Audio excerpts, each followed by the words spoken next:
ಮಸುನೋಬು Fukuoka ಯಾರು? ಇವತ್ತು ನಾವು ಮಾತಾಡೋ ವ್ಯಕ್ತಿ ಸಾಮಾನ್ಯ ರೈತನಲ್ಲ, ಜಪಾನ್ ದೇಶದ ಒಬ್ಬ ವಿಜ್ಞಾನಿ. ಆದರೆ ಅವರ ಆಲೋಚನೆ ವಿಶ್ವದ ಲಕ್ಷಾಂತರ ರೈತರ ಕೃಷಿ ದೃಷ್ಟಿಕೋನವೇ ಬದಲಿಸಿತು.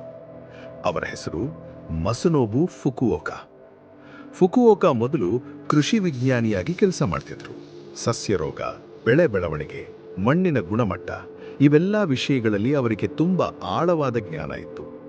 ಆದರೆ ಒಂದು ದಿನ ಅವರಿಗೆ ದೊಡ್ಡ ಪ್ರಶ್ನೆ ಬಂತು. ಪ್ರಕೃತಿಯಲ್ಲಿ ಕಾಡು ಮರಗಳು ಯಾರೂ ಗೊಬ್ಬರ ಹಾಕದೆ, ಒರೆಸದೆ, ಔಷಧಿ ಕೊಡದೆ ಚೆನ್ನಾಗಿ ಬೆಳೆಯುತ್ತವೆ. ಹಾಗಿದ್ರೆ ಕೃಷಿಯಲ್ಲಿ ಮಾತ್ರ ಏಕೆ ಇಷ್ಟು ಹಸ್ತಕ್ಷೇಪ? ಅಲ್ಲಿ ಅವರ ಚಿಂತನೆ ಬದಲಾಯಿತು. ಅವರು ಕೃಷಿಯಲ್ಲಿ ಒಂದು ಮೂಲಭೂತ ಸತ್ಯ ಕಂಡುಕೊಂಡ್ರು.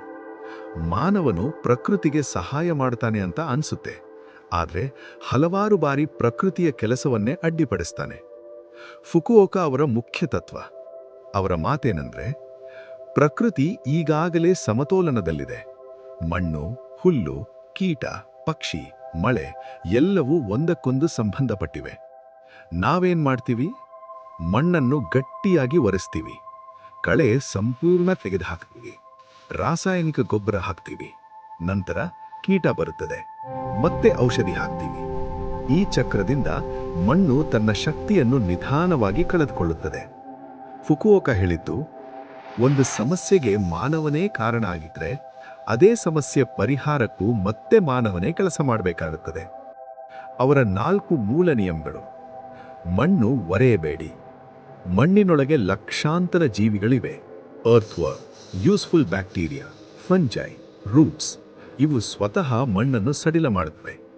ನಾವು ಟ್ರ್ಯಾಕ್ಟರ್ ಮೂಲಕ ಮಣ್ಣು ತಿರುಗಿಸಿದಾಗ ಈ ಜೀವಚಕ್ರ ಡಿಸ್ಟರ್ಬ್ ಆಗುತ್ತೆ. 2, ರಾಸಾಯನಿಕ ಗೊಬ್ಬರ ಕಡಿಮೆ ಅಥವಾ ಬೇಡ. ಮಣ್ಣಿನ ಮೇಲೆ ಒಣಹುಲ್ಲು, ಎಲೆ, ಸಸ್ಯ ಅವಶೇಷ ಬಿದ್ದರೆ ಅವೇ ನಿಧಾನವಾಗಿ ಗೊಬ್ಬರ ಆಗ್ತವೆ. ಅದಕ್ಕಾಗಿಯೇ ಅವರು ಸ್ಟ್ರಾ ಮಲ್ಚ್ ಬಳಸಿದರು.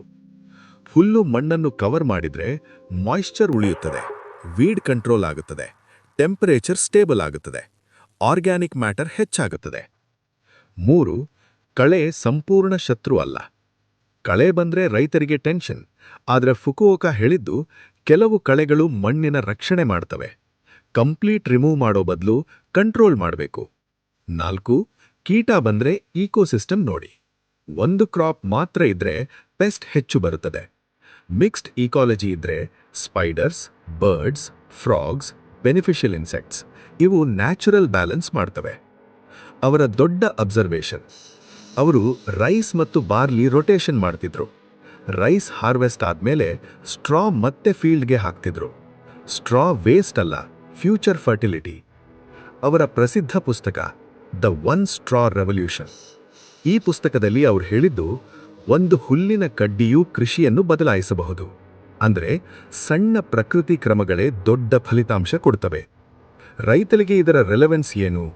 ಇವತ್ತು ಫರ್ಟಿಲೈಸರ್ ಕಾಸ್ಟ್ ಜಾಸ್ತಿ, ಲೇಬರ್ ಕಾಸ್ಟ್ ಜಾಸ್ತಿ, ಸಾಯಿಲ್ ಫರ್ಟಿಲಿಟಿ ಕಡಿಮೆ, ವಾಟರ್ ಶಾರ್ಟೇಜ್ ಇದೆ. ಇದಕ್ಕೆ natural farming concepts slowly important ಆಗ್ತಿವೆ. ಮುಂದಿನ ಎಪಿಸೋಡ್ನಲ್ಲಿ ಡೂ ನಥಿಂಗ್ ಫಾರ್ಮಿಂಗ್ ಅಂದ್ರೆ ನಿಜವಾಗಿಯೂ ಏನೂ ಮಾಡಬೇಡ ಅಂತನೋ, ಇಲ್ಲ ಅದರಲ್ಲಿ ದೊಡ್ಡ ವಿಜ್ಞಾನ ಇದೆಯಾ?